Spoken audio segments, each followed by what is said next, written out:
Hey, New Patient Group Nation. Welcome inside the broadcast booth. Brian right here, and welcome to Season 4, Episode number 2. Got a great one for you today. The great Chris Benson's going to be on for the third time now. So he was on, I believe, in Season 1 and then also in Season 3. And we're going to talk about a lot of great things. Obviously, coming off a very strange year for everybody. Some enjoyed mass success in this strange year. Other people enjoyed a lot of heartache and misery. And regardless of where you're at, the common theme that we teach and the common theme that Chris teaches, and really the common theme of the successful, or the most successful, is you always have to pretend, no matter how good you're doing right now, this moment, you always have to pretend a difficult situation is right around the corner. And that's hard for people, but that's one of the things I believe that COVID has done to people, is it's helped create this pain. You know, the people that were doing well, all of a sudden, a lot of you aren't, and you're, oh my God, I got to get help, right? You need to have that mentality during the good times. It's why I always teach people, whenever you're looking for a business loan, you look for it when you don't need it and your business is at its peak, right? Because you're going to get the best terms and the most money. If you go searching for it when your business is tanking, you know, they're going to kill you on the interest rates, and you're not going to get much money either, probably not even enough that's going to make a difference. And it's the same way here, is you've got to change, you've got to search for help while things are good, right? Before you feel the pain. So we're going to dive into some really valuable things today. I think you'll enjoy it. He has some great insights. Appreciate all of you listening. And before we get started, let's fire up the music.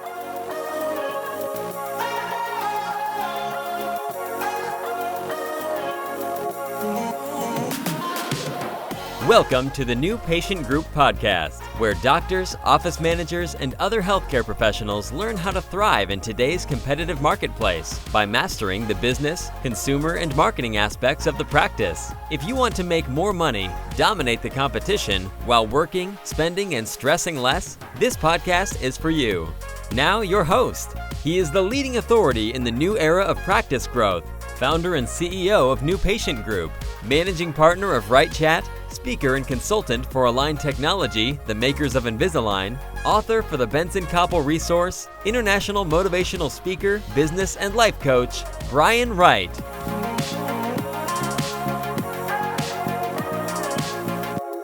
Hey everybody, welcome inside the broadcast booth. So excited for Season 4, right? Coming off a difficult year like we discussed, and Episode 1 was all about a big key that I want all of you to focus on about how to accomplish your best year ever, right? And that podcast of Season 4, Episode 1 talks about ready, shoot, aim. All right, I'm going to say it again. Ready, shoot, aim. And it's a big one, because if you haven't listened to it, I want you to go back, because a lot of the things that we're going to talk about on the podcast today with the great Chris Benson all goes back to that philosophy. So make sure you go back and listen to it if you haven't already.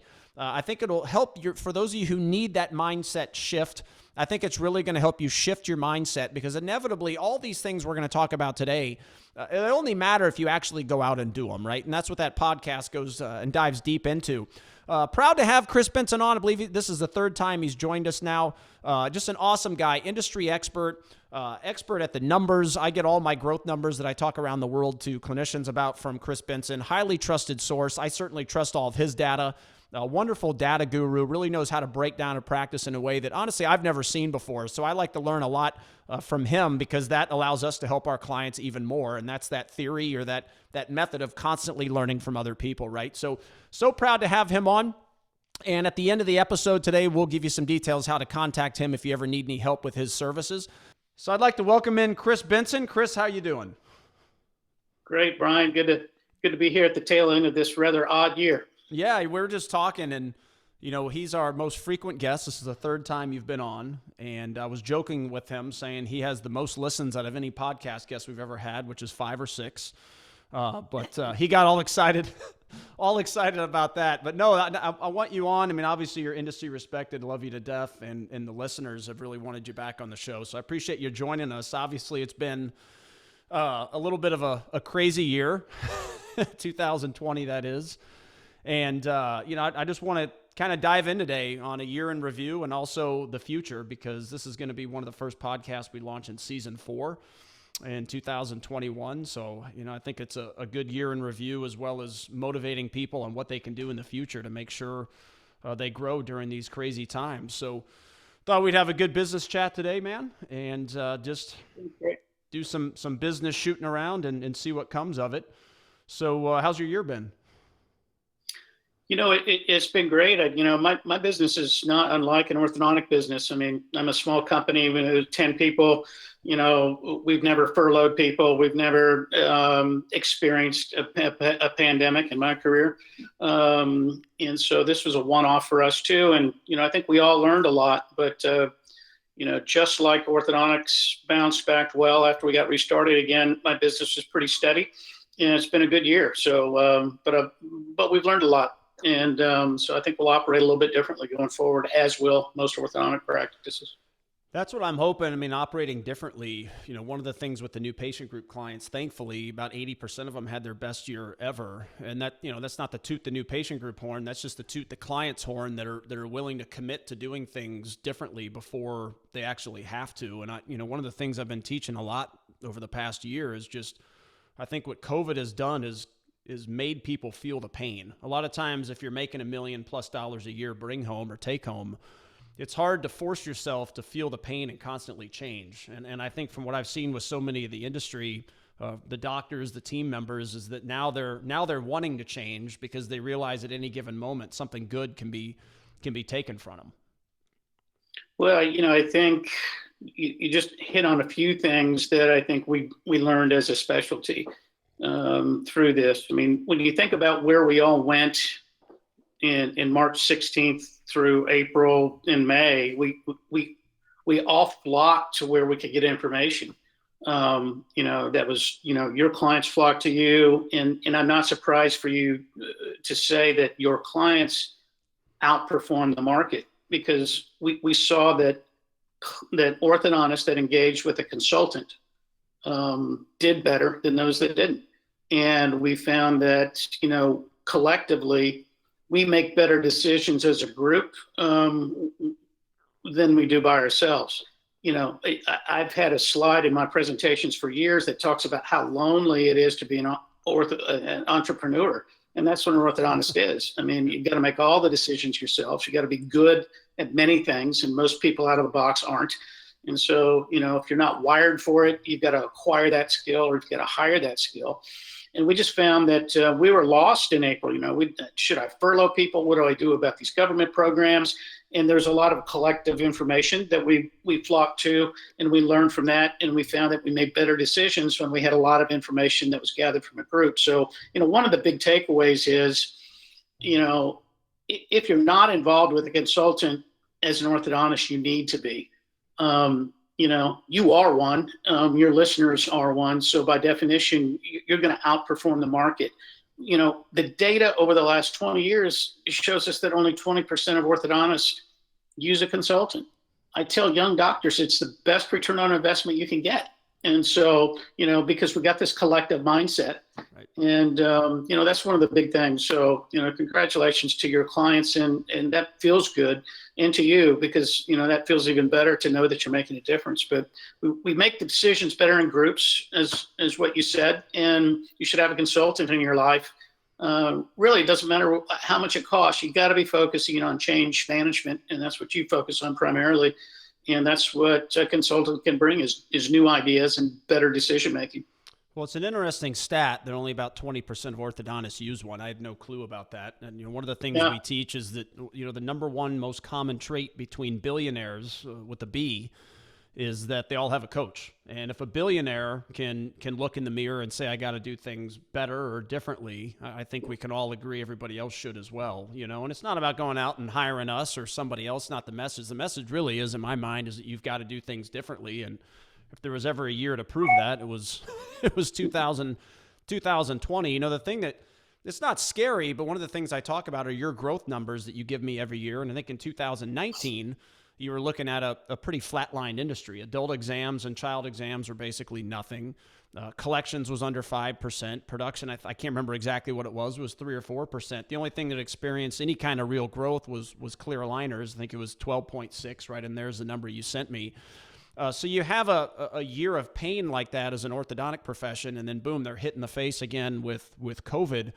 What are some things that you look to in the future, moving forward, that people can do, practices can do, to make sure if another situation like this hits, or if there's another shutdown, with COVID, or just another type of COVID situation that arises that people can do to make sure they don't feel this pain?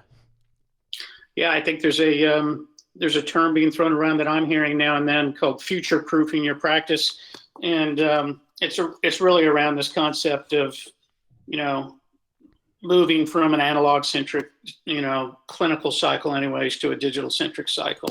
And so if you review really back to the growth numbers over the last decade, you know, quite honestly, we've been, you know, 2.5% growth year over year, give or take. I mean, you bounce close to 3, you bounce down below 2 in any given year, but very anemic growth. All the growth in the last decade has been in the aligner space, and almost all of that was with Invisalign. And then if you look at 2020 and what's happened, you got GAC basically getting out of the bracket business and putting everything into aligners. You've got Ormco really throwing all their weight now towards Spark in that product. You got, you know, 3M, Unitech doing the same thing, and so forth. You got 1 out of 4 cases being done in aligners now. And when you look at just the market cap of the 2 big aligner bad boys, right, which is SDC and Invisalign, you've got almost $45 billion in market cap. I mean, just phenomenally sized companies compared to, you know, what the market was. And so, you know, part of the takeaway and what happened in COVID, I think, for orthodontic practices is this whole notion of telehealth or digital healthcare, or, you know, teledentistry. What it goes under lots of names, but, you know, the digital way to do orthodontics, you know, the belief cycle was shortened. Orthodontic providers said, "I'll try it." Consumers said, "I'll try it." Staff said, "Let's give this a go." And everybody kind of raised their eyebrows and says, "Gosh, this works pretty amazingly well." And so we all did that during April, May, June. And then we had this phenomenal bounce backs, July, August, September, October. We're all good. The verdict's out for, you know, the balance of the year, November, December. I think we'll soften up a little bit. But, you know, I see practices getting away from what got them out of the ditch, which was, you know, let's make things more efficient in our practices by remotely, you know, connecting with our customers, whether that's on the front end or through treatment, or even through retainer visits is a good way. So, I don't know how much of that is in your program, but, you know, we've got to keep doing that and keep accelerating that. And the practices that are winning will be digital run practices going forward. And, you know, I'm not saying brackets disappear, but they become less relevant year over year forever. And I think those are 2 big things that we learned. Yeah, it's great points. And I mean, from a virtual consult, I'd like to talk about that for a little bit, because that's one of the things I attribute the success of a lot of the new patient group clients during all this, is that all of a sudden you get hit with a shutdown and practices aren't working, except for ones that have embraced the clear aligner model, the virtual consult, both new and once patients are in treatment, which you can make an argument, you know, back and forth, which one of those is most important. I would like to say both. So during the pandemic, they were still seeing new patients through the computer, getting a financial, either a commitment at that time or at least a verbal through the computer, and then remain in communication with them until people could actually come back in. They were still seeing their patients remotely with people in treatment, and that inevitably is how they crushed their competition during these difficult times. The other piece is they've actually taken the time. I see this a lot. You get people that want to do the virtual, and then they'll say it doesn't work. Our patients don't want it. And then you ask them, well, is your receptionist talking about it? And are you shooting content, you know, on YouTube and other social media outlets about it to actually get the word out that people even know you have it? And the answer is no, they don't. So it's got to be a full internal and digital marketing campaign in order to actually make it work. But I think it's a great point you make with the clear aligners in the virtual. They need to adapt it, which goes back to you have to feel the pain, because a lot of people, if you don't feel the pain, they're not going to kick themselves, and you know where to implement these things. Yeah, I think it really jump-started a lot of this, you know, teledentistry virtual piece. And, you know, just 2 comments on that. One is, you know, let's look forward to 2021. So we're all facing this. We thought it'd be over by now. It's not. I'm no soothsayer. I don't know when it's going to be over, but it's not going to be over in January. It's not going to be over in February. So we're going to go into some number of months in 2021 when we're operating under similar circumstances as today. And this virtual is going to be a big, important piece of that. The other piece of that we've really suffered as I've talked to consultants is they say, listen, I could even do better with my practices in this bounce back if I had a full complement of team members. But we've got kids that aren't in school, and we've got team members that don't want to be in the office or need to be with their kids to help them through school, depending on the age of your children. And, virtual is a way to deploy your team while they're not physically in the office so they can still help the practice build. And I think that's a hurdle we have right now. The country has it, but frankly, orthodontists have that. And if we can deploy more of the team by using more virtual tools, and more content that way, I think it's a great idea. And I think we're going to have to do that at least the first half of 2021. And I don't think we return to normal. And then at some point, I'd love to talk about kind of the cash crunch. But, I really think we need to deploy our teams virtually better. And we're going to face at least 6 months, maybe 9, as far as I can tell, into next year before we really return to this normalcy that we're all looking for. I agree. And the virtual that he's talking about, everybody, a lot of you listeners have already done this, but we also have quite a few listeners that aren't clients. And just a thought for you is one of the things our clients do is they turn one of their assistants, which we call ortho coaches, we switch that name, they make one of them virtual. So they're actually virtually communicating with patients from their own house. They're not even walking into the office. So, if you have a virtual monitoring system like Invisaligns or dental monitoring, that type of thing, they're actually doing it all from the house. Some of them are even 1099, so they work 2 or 3 days a week doing it. It's just a different model, it's just a different mindset, just some advice or just maybe an idea for you guys to throw around out there. So you talked about, it was really 2 things. You talked about cash flow. I want to get that in just a minute. I had mentioned the 2019 growth numbers. Do you have any projections so far on what 2020 is going to look like? Any kind of data there or just guesses based on your industry expertise? I get to look at a lot of gauge data, and it's not my data, but it's the best large swath of data, so you can kind of see what's happening there. And, here's my conclusion, folks. I mean, if you use a consultant, the 20% of you that do, I think you're going to end up in 2020 about dead even with what you did in 2019. And that's a heck of a year because you were all closed down, depending on where you lived, for, a number of weeks or months. And so that's the people that use consultants, because you drove hard, you had systems in place, you put programs, had a helper, Sherpa, if you will, to help you, kind of navigate through this. If you didn't use a consultant, you're going to be down about 20% in production, some of you less, some of you more, and you're going to be down about half of that in collections because, one of the things that helped ortho through this versus your other dental specialist friends and your general dental colleagues is that you have that contract receivable balance that you lived off of April, May, June. And we thought, well, people just stopped paying us. Everybody paid you pretty much. So, we did really well. You're going to be down twice as much in production as you are in collections. And that's the story that I want to get to on the cash flow for 2021. Yeah, I think that leads us perfectly into cash flow. One of the things, Chris, we did during the heart of it when the shutdown was happening and people were really hurting, what we had taught some clients was why don't you reach out to everyone that's currently paying you for an in-house payment plan. They didn't pay in full, or they weren't using a third party. And why don't you offer to switch them into one of your trusted partners, Lending Point, some other ones. So even if they still owed you $2,000 or $3,000, why don't you go and finance it? Because a lot of the patients, the consumers were hurting as well. So if your in-house payment was, $180 a month, and you could get them into a $120 a month type situation, we saw that really help with a lot of clients having patients switch over, and the client would all of a sudden receive a ton of cash overnight from the trusted partner, help them with the cash flow. So it's an idea for those of you to think about that out there if you're still hurting with the cash flow. But let's dive into your thoughts on cash flow, the importance of it, and how you see that help people through these hard times and also grow their business in the future.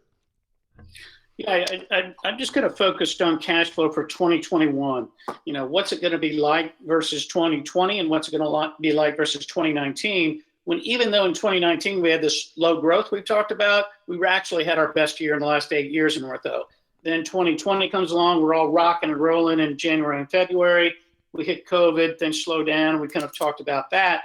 But most of your overheads went down this year because we didn't spend as much on marketing. We didn't spend as much on, other items in our P&L. And so even though your numbers are down, you actually made pretty good money this year. So what's going to happen 2021? To your point, I like the lending point idea or the third party idea. All of you take a certain amount of paid in fulls. And usually that ranges between 10 and 20% of your starts, depending on how you present that, what you use, what your discount number is, and so forth. And I think you need to all think about increasing that number. If you're towards the 20%, get it towards 30. If you're towards the 10, get it towards 20. And so for some of you, you need to double it. For others, not quite. But we need to increase our paid in fulls because these weeks that we were shut down in March, April, May, for some of you, we just can't recover that production that was lost. And so that's going to hit our cash flow really until October of 2022. Our cash flow won't return if we starting patients at the rate we did in 2019.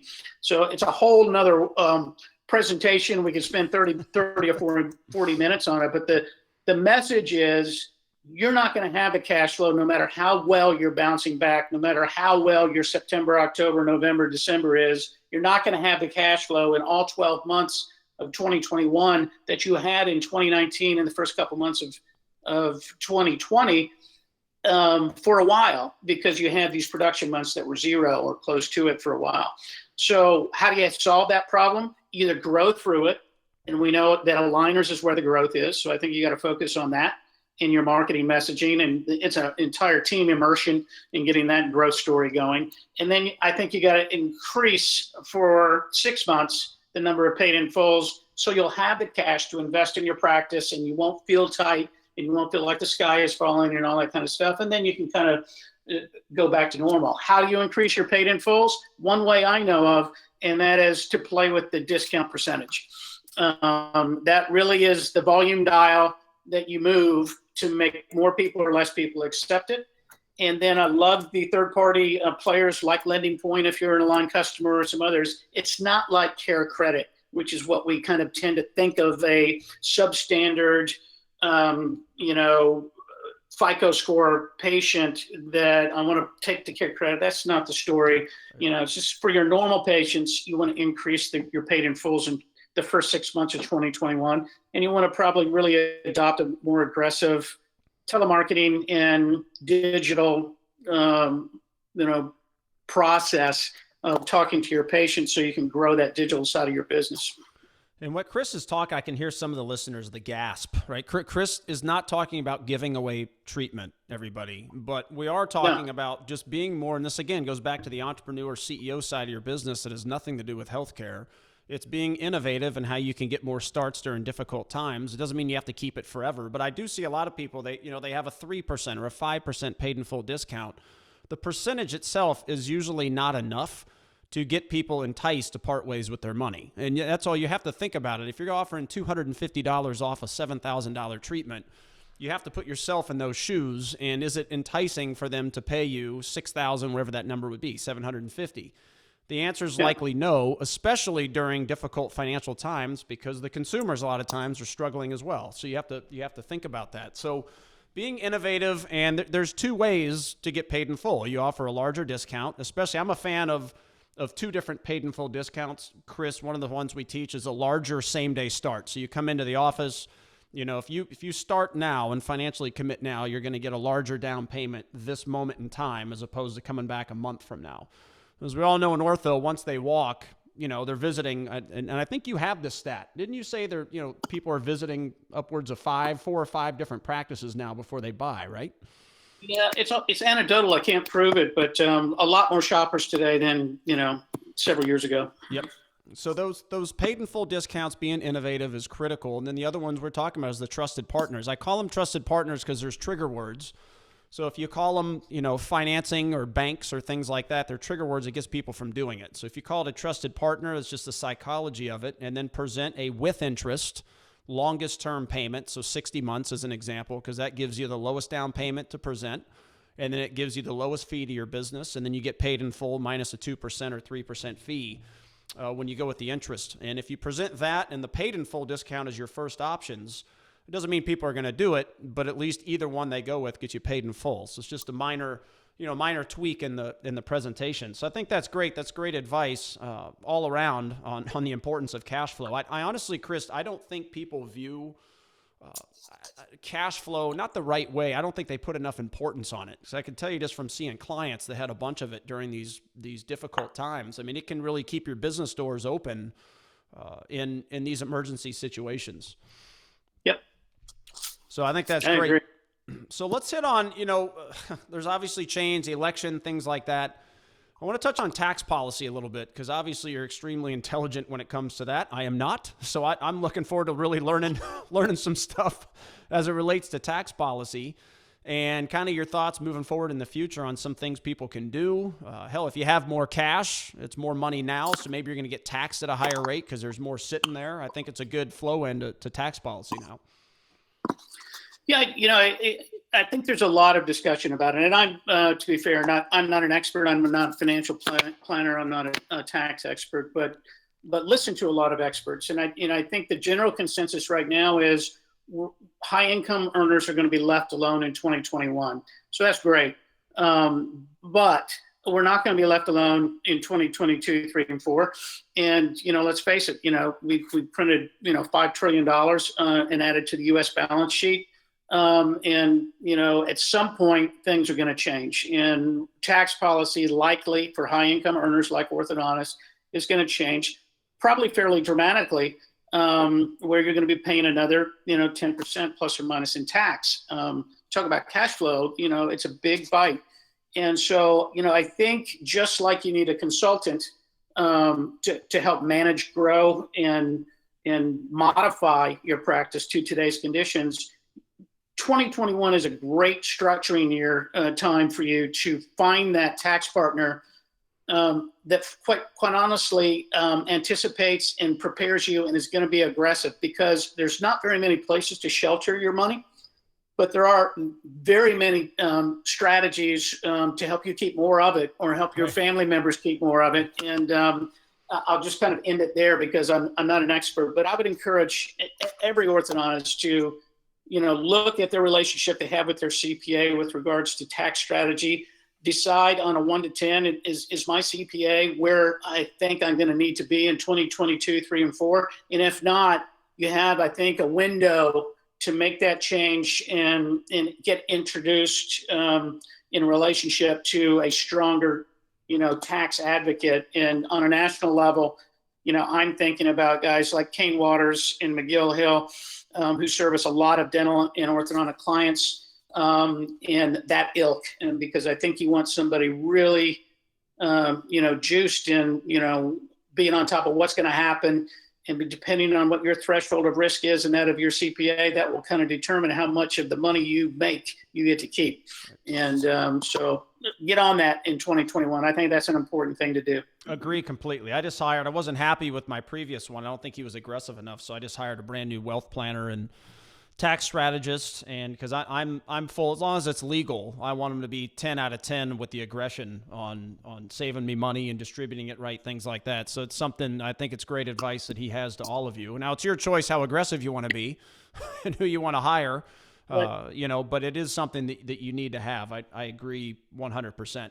So one of the things, Chris, I want to talk about, we have a lot of people come to us, whether they be clients or just me speaking around the globe and talking about, I want to hire a partner or bring an associate on, or, I'm thinking about selling out to a corporation. There's just all kinds of confusion in a lot of their minds on what to do. And we were talking earlier about, during this time of change, it creates confusion. There's more options than ever. A lot of people don't know if they should stick with it, hire somebody. They don't know what to do. So you're the expert on this, obviously, with what you do and practice transition. You're the best in the business. I think your name speaks for itself.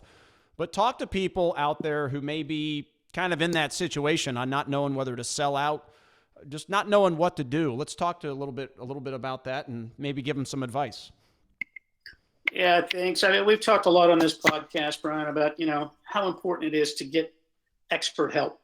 And my company is one that really gazes the landscape all the time and tries to anticipate, the direction of the wind, the velocity of the wind, how fast things are changing and whatnot. And you're right. Today, there are so many more choices than ever before about, how to get into practice, how to exit practice, how to maneuver when you're in practice, what modalities are best, and so forth. And so for free, you just call my office. And, I spend most of my time these days, talking to orthodontists about what options are available and then trying to steer them based on the feedback they give us and what sounds like the smartest option for them to consider. Sometimes that means they become a client and sometimes it doesn't. But, we're a resource more than anything. So if you're thinking about, adding a partner, if you're thinking about getting out of your DSO and starting your own practice or buying a practice, if you're thinking about exiting with a corporation or to another doctor, there's good conversations that you need to be having with experts and with your spouse and with your other partners, and we can start that process and help you think through that in the right way. So I appreciate that.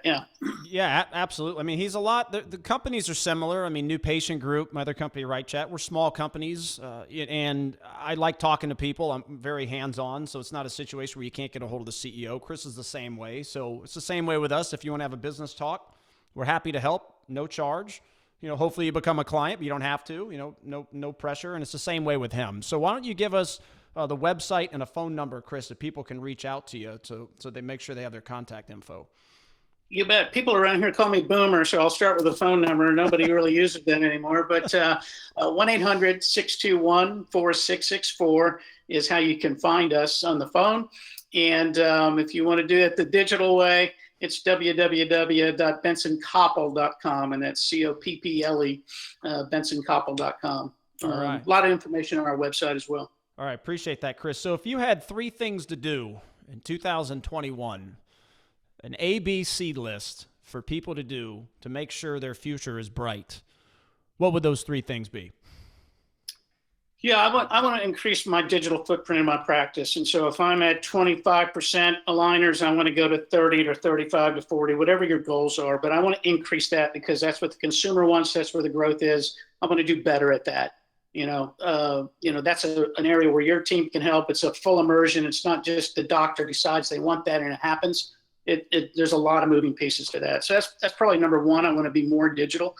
Number 2, I don't want to get away from these things that we learned during COVID about teledentistry. I want to increase the number of touches that I have remotely with my consumer, whether that's at the front end for new patient exams or screening, whether that's mid-treatment, whether that's retention cases. There's lots of ways to use a remote touch that's effective, and I want to increase the touches so I can be more efficient because what I want to do is grow my practice and not hire more people. And then I think the third thing is, I just want to encourage you guys to latch on to a sensei, a coach. We've talked, this whole common thread of this podcast has been, and we didn't plan it this way, was, use somebody that can help you.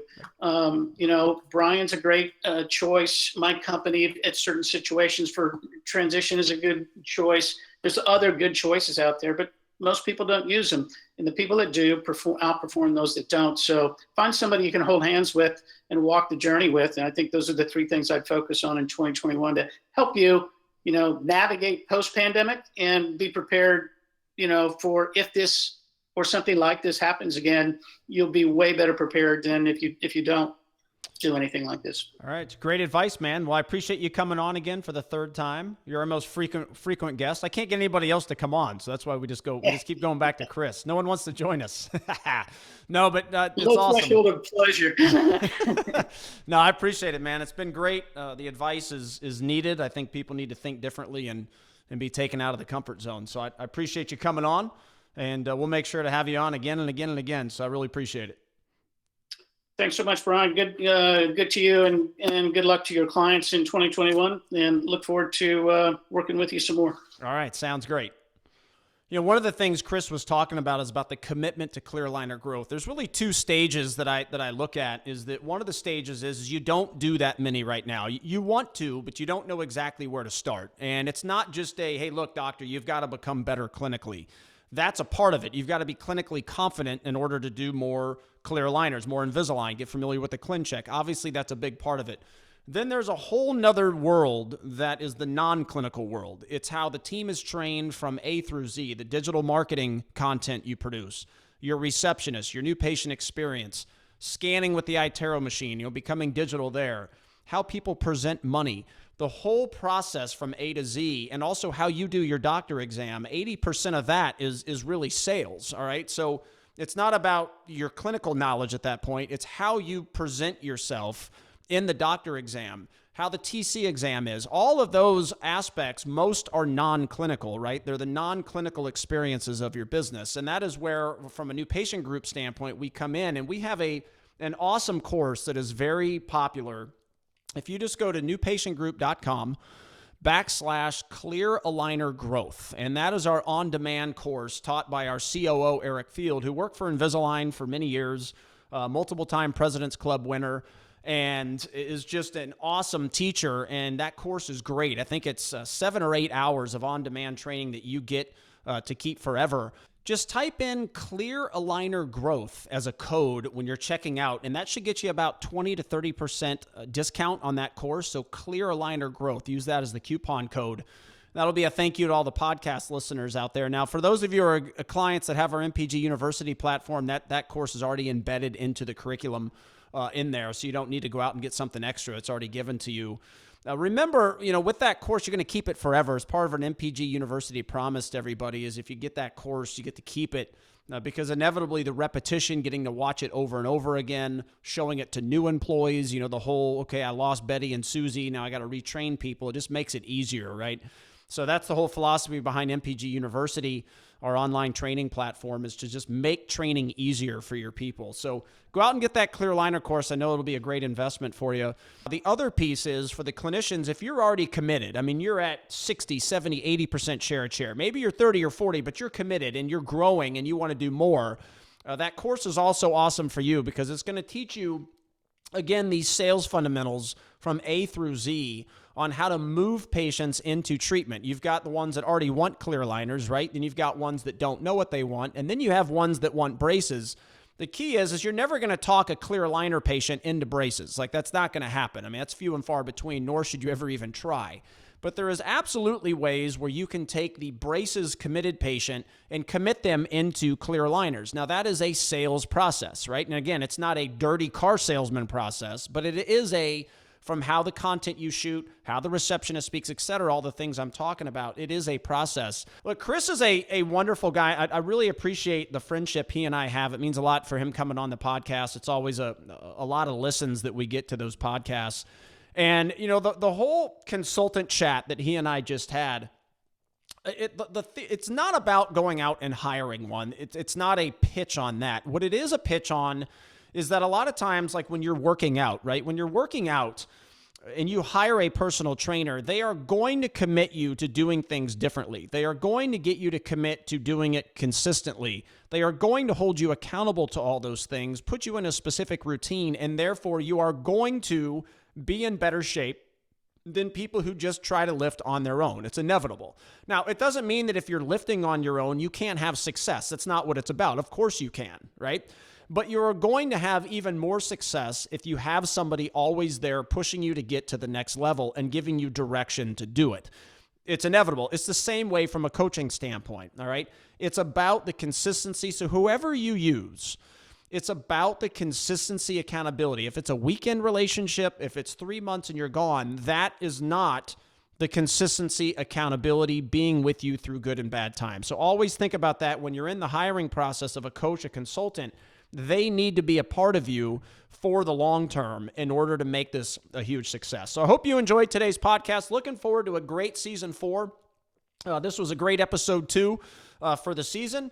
Looking forward to many more of season 4. It's going to be great. Let's have a great year together. And we'll talk to everybody soon. Thanks so much for listening. Bye-bye.